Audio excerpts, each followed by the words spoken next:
The third season of The Witcher is coming down fast, and we've got it on pretty good authority that this one is gonna be a banger. Henry Cavill's final season as Geralt before passing the torch to Liam Hemsworth with season 4. This round of episodes is set to delve further into the Witcher novel that sounds the most like the title of a metal album, Time of Contempt. The season 2 finale left us with a whole lot of questions like, will Yennefer and Geralt reconcile? What's this wild hunt we keep hearing about? And say, what's up with Ciri's family anyway? With all these inquiries and more, there's no time like the present to recap Geralt's journey across the Northern Kingdoms. Now, for the first time, I understand real fear. We meet Geralt of Rivia when he finds himself in a fight with a Kikamora, which is more or less an aquatic spider roughly a billion times bigger than your average arachnid. This takes place in 1231, where our guy wanders into the town of Blaviken looking for work but finding a whole lot of nothing. It turns out that these townfolk do not like Witchers one bit, and the bartender even refuses to serve him. The princess-turned-bandit Renfri is nice enough to buy Geralt a drink, but they soon go their separate ways. Geralt ends up meeting with a sorcerer named Stregobor who tries to pay him to kill Renfri, insisting it's the lesser of two evils. Guess what? Geralt doesn't go for that. If I have to choose between one evil and another, then I prefer not to choose at all. Despite himself, Geralt really likes Renfri, and after she offers to pay him to help her kill Stregobor and he declines, he begs her to leave so that she can have a life for a change. But Renfri still carries emotional scars from the attacks from Stregobor's men that left her a vagabond. And though she agrees to hear Geralt out and they share a night of passion, she's right back to her revenge quest early the next morning. Geralt goes to town to stop Renfri from making a decision that she'll regret, but sadly, the decision has already been made. He ends up in a truly wild fight scene with her men, and when they've been felled, he's forced to fight Renfri. The two are evenly matched, but in the end, she is felled by his blade. She tells him of a girl in the woods who is his destiny as she dies in his arms. The town people are not as grateful for his heroic acts as you might think, and they form a mob to force him out of town. This all earns him the title of the Butcher of Blaviken, which sounds awesome, but actually really bothers him throughout most of the rest of the series. The Witcher's first season kicks off with a bang, and you might find yourself wondering about pesky little details like what happened to all the other Witchers, and why is Geralt such a weird guy? Fortunately for you, Netflix released an animated prequel called The Nightmare of the Wolf between seasons 1 and 2 to flesh out some witchery backstory by focusing on Geralt's trainer, Vesemir. Taking us along for Vesemir's journey from lowly servant boy to rakish money-obsessed witcher to the stoic white wolf, this film gives us a little bit of world building outside of Geralt's story. Here we meet Tetra Gilchrist, the mage who very nearly wiped the Witchers out of existence. As she appeals to the king to help her in her war against the Witchers, she is opposed by Lady Zerbst, who calls upon Vesemir to assist Tetra in vanquishing the monster Kitsu. Lady Zerbst knew Vesemir in his childhood, but when he left to become a Witcher, he left her behind. This shows them rekindle their romance, though you can probably guess that it doesn't end great for our girl. Tetra has a lot of great reasons to despise the Witchers, but she's allowed her hatred of them to twist her into a creature bent only on revenge. Vesemir gives her the benefit of the doubt and calls upon his fellow Witchers to lower their swords, only to see them murdered en masse when Tetra refuses mercy. Lady Zerbst facilitates the escapes of the young Witchers because she is a cool lady. After, oh my god, the sickest fight scene I've ever seen in my life between Vesemir and Tetra, a whole lot of people are dead, and the once boisterous Vesemir decides to become a teacher to the few remaining boys. Plus, we get to meet tiny Geralt as he barely avoids certain death. Maybe for the first time, but definitely not the last. And guess what? He's cute. Look at that adorable kid. Already well on his way to becoming a strange guy. Well, that's a fun starting point, but we can't help but feel like there's a lot of backstory we're missing out on. If only we could take a step back in time, say 1200 years ago during the fall of the Elven Centria Empire. Lucky for us, the Witcher Blood Origin did just that, with the bard Jaskier hurrying to jot down a historical tale told to him by the Senshai, who is maybe a shapeshifter or an illusionist or some secret third thing that is yet to be revealed. What we do know is that whoever she is, she sure looks a lot like Minnie Driver. Wonderful. The yarn that Sunshine spins is one for the ages, with a ragtag group of elves in good company with their charming dwarf friend set out to put an end to the rise to power of Empress Merwin. Having been controlled her whole life due to her gender, Merwin decides to break out in the bad way by committing treason, causing many deaths, and seizing the throne of a now rapidly crumbling empire. Merwin kind of has a point that elven society has some serious work to do when it comes to gender equality, but her arrogance and selfishness cause serious suffering to the less fortunate elves in the Centria Empire. Blood Origin does some heavy lifting by filling out the backstory for a few major plot points of the upcoming third season of the show. For instance, if you were wondering where the Witchers even come from, this series introduces us to the first one ever with Fjall, a disgraced former member of the Dog Clan who teams up with Raven Clan superstar Elle to take Merwin out. They also fall in love, which is sweet, but it's kind of a short-lived romance. My God. This miniseries also introduces us to Aradin, an elf who switched sides to back Merwin's grab for power, only to lose absolutely everything for his trouble as Balor banished him to another dimension before the final fight. Donning a familiar-looking bone helmet, it's safe to say that by the end of Blood Origin, Aradin is looking a lot like the leader of the Wild Hunt teased in the Season 2 finale, but we're getting ahead of ourselves. With the Sagely Scion on their side, and with the help of the elf twins Sindril and Sakurai, our friends breach the wall of Sentra, where we get some quality monologuing from Balor and Merwin about why they need to be so evil all the time. And so it is that the twins take out Balor, while the Good Isle is forced to absolutely wreck Merwin. All this leads to the conjunction of the spheres, which is what brings men and monsters to the continent after a long old time of only elves and dwarves living there. The good news is, our group of heroes win the day after a nasty skirmish with Merwin and her frenemy, the elf Balor. The bad news is that all of this left the elves diminished and struggling to survive by the time we meet them in The Witcher Season 1. Oh, and the Oracle Ithlin tells Isle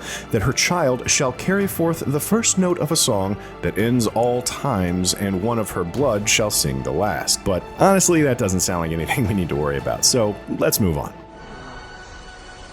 Wait, what? But wait, way before any of that stuff happened, all the way back in 1206, a young disabled woman named Yennefer was busy getting treated like absolute garbage by her terrible dad and various townsfolk. After she showed a sudden burst of mage-like power, a sorceress named Tissaia bought Yennefer for an insultingly small amount. Tissaia takes Yennefer to train at Aretuza, which is sort of like a fun wizard school if you took the fun part out. Though Tissaia is what could at best be referred to as a frenemy, she recognizes Yennefer's inner magic even when Yennefer doesn't. Besides, it turns out that Yennefer is a very promising student and even starts up a romance with Stregabor's pupil Istrid. These two are very into each other, but Yennefer wants to be free of her visible disability. She gives up her ability to give birth and becomes Hot Yennefer, crashing a party and letting Istrid know that it's over while simultaneously making it very clear to Tissaia that she's going to live life by her own rules. But wait, way after any of this stuff happened, Cintra is getting decimated in a war against the invading Nilfgaard in 1263. The young princess Ciri finds herself totally powerless as her kingdom is destroyed. Her grandfather dies on the battlefield, and her grandmother returns only to bid a tearful goodbye as their city falls. Ciri is sent away in hopes of saving her life, but when a threatening knight dressed all in black tracks her down, she surprises him by letting out an immensely powerful scream that causes the earth to crumble. By the skin of her teeth, Ciri escapes. Ciri makes friends with an elf boy named Dara, and the two of them find their way to Broccolon Forest, where they meet and join a group of dryads. The queen allows Dara and Ciri to join their group, and that could have been the end of things if a doppelganger didn't kill her tutor, Mousesack, and steal his form. Both Ciri and Dara follow the Doppelmousesack out of the forest, but she and Dara quickly realize that something is amiss. The doppelganger attacks, and though Dara is able to save Ciri, he is angry that she made him leave the forest, and he leaves her to continue her journey alone. So, what's Geralt been up to? Well, he made a friend, kind of, in the bard Jaskier. Despite being a bit on the annoying side, Jaskier writes songs to build the legend of Geralt, and it works. Though anti-Witcher sentiment runs strong, Geralt is sought after for his abilities thanks to his hype man. The two go on a few fun side quests, one of which shows them being attacked and captured by a goat-like Sylvan named Torque. In a dank cave, they are nearly put to death by an elven king, but Geralt implores the elves to move on rather than die for land that the humans will soon take regardless. A few years years later, Geralt agrees to take on the job fighting a Striga, a legendary monster created by a curse. He discovers that the creature was the result of a courtier who learned of a king's affair with his sister and cursed the child. Geralt realizes all of this a bit too late, and because he doesn't wish to kill the unfortunate monster, he fights her until dawn and is able to save her. In 1249, Geralt finds himself in the court of the Queen of Cintra, who you might remember as Ciri's grandmother, Calanthe. She seeks to create a union between kingdoms and has betrothed her daughter Pavetta to a pretty terrible guy. Pavetta's lover, the knight Duny, who was cursed with a hedgehog-like appearance, arrives in the court as a potential suitor. Calanthe orders Geralt to kill Duny, but Geralt refuses. This allows Pavetta and Duny to have a temporarily happy ending as her powers activate. His curse is lifted and the queen decides to live and let live. As the timelines start catching up with each other, we arrive in 1256, the year where Yennefer and Geralt meet. When Jaskier is made ill by a reckless djinn, Geralt pulls him along to find a mage. Yennefer is busy taking in the scenery at an orgy, but she heals Jaskier, and she and Geralt are immediately very into each other and start an on-again, off-again thing, mostly in hot tubs. In 1262, they cross paths again when both are asked by the dragon fighter Bork and his companions Thea and Vea to go on a good old-fashioned dragon hunt. Yennefer has taken up with a knight who is absolutely the worst, but he dies pretty quickly due to being a dolt. Still, this doesn't resolve the differences between Yennefer and Geralt, revealing that she joined the hunt in order to regain her fertility. Yennefer is upset when Geralt tells her she's being foolish. Also, it turns out that Bork was actually a dragon the whole time, so there's that. Instead of killing the dragon, the crew decides to fight to protect the dragon's egg, and a big fight breaks out. There's a lot of twists and turns in this story, but the main thing is that Yennefer leaves Geralt, telling him that he has lost her forever. Geralt is hurt, and he breaks up with Jaskier too, traveling solo once more. The series took us on a lot of fun tangents throughout Season 1, but it was all leading up to the Battle of Sodden Hill. Yennefer has another temporary lapse in judgment and reaches out to Istrid, who rejects her. She then returns to Aretuza and teaches, but discovers that a lot has changed over the years. As Nilfgaard conquers city after city, Tissaia implores Yennefer to pledge to fight. The Nilfgaardians attack Sodden Hill as Yennefer and the mages make a last stand. This battle is epic and bloody, and backstabbing abounds, but Tissaia and Yennefer stand strong with the others. Yennefer creates a massive burst of flame, barely avoiding roasting Tissaia, and seems to vanish into thin air. Meanwhile, Geralt again found himself in conflict with the Queen when he came to ask after Ciri. He was briefly imprisoned, though the Queen tried to send Ciri with him to safety, only to find that he had escaped, which is more or less how this whole mess started back in Episode 1. Geralt is injured in a fight against scavenger monsters, but a merchant saves his life. In bouts of delirium, he sees his mother, Vicenna, who abandoned him as a child. Forced to become a witcher, Geralt's trouble with women began. Yet, when he awakens, he hears tell that Ciri is close, and the two of them finally meet. This is a pretty epic moment, but Ciri immediately asks, "Who is Yennefer?" leading us to believe that our favorite morally complicated mage may yet live. Although Season 2 of The Witcher ditched the time jumps for a more linear approach, that doesn't mean that there was any less stuff going on. We pick up right after the Battle of Sodden Hill. As we know from last season, the Northern Kingdoms emerge victorious, but Tissaia tells Geralt and Ciri that Yennefer perished in the last stand. However, we know that Yennefer is actually alive. She just lost her powers and was taken hostage by the Nilfgaardian mage, Frigilla. Frigilla and Yennefer are in turn taken captive by some elves and brought to their camp, where she has some trippy nightmare visions in which the deathless mother tempts her with restoring her power. Yennefer stays strong and says no, but when she comes to, she discovers that Fringilla and the elves have opted to join forces, at which time Yennefer opts to get while the getting's good. Yennefer ends up back at Aretuza, where she runs into Tissaia. Still, despite her heroic sacrifice to win them the war, the Brotherhood demands that she kill the Nilfgaardian commander Cahir to prove her loyalty to them. Frankly, rude. One thing about Yennefer is that if you back her into a corner, she's going to do whatever you least want her to do.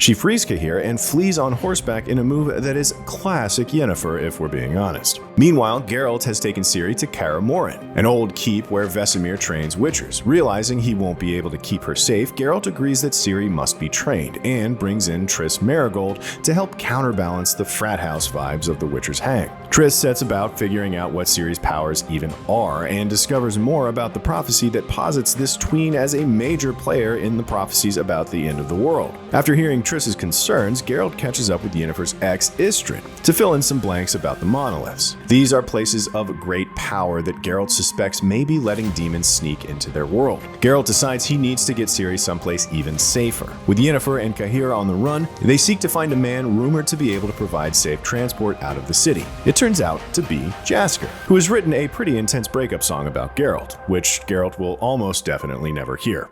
After everything we did, we saw. You turned your back on me. What for do you earn?